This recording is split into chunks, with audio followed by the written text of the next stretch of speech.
정부가 인천 서남동, 연수구와 세종 등 4개 지역을 투기과열지구에서 해제하는 등 지방 전역에 대한 규제를 완화키로 했습니다.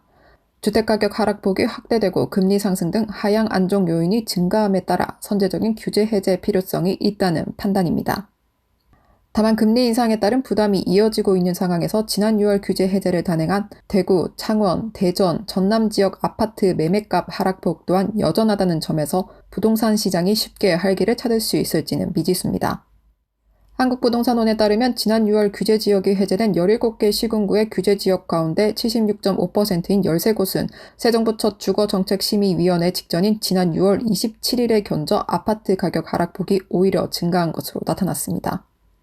실제 미분양 우려가 컸던 대구 아파트값은 지난 6월 말 마이너스 0.19%에서 이달 12일 현재 마이너스 0.22%로 늘었고 비규제 지역이 된 경남 창원 의창구와 전남 광양, 경북 경산의 아파트값 또한 각각 마이너스 0.27%, 마이너스 0.14%, 마이너스 0.13%로 하락폭이 커진 상황입니다.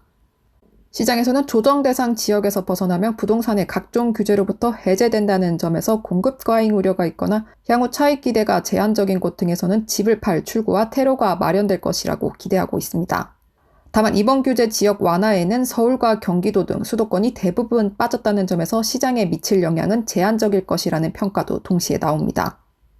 규제 지역이 폐지되거나 조정이 되면 해당 지역의 대출 한도가 늘고 그 지역에서 신규로 분양되는 아파트의 분양가가 조정될 여지가 커집니다.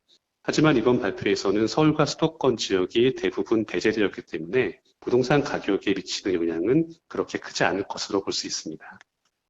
오는 26일부터 적용되는 규제 지역 조정이 시장에 어떤 영향을 미칠지 주목됩니다.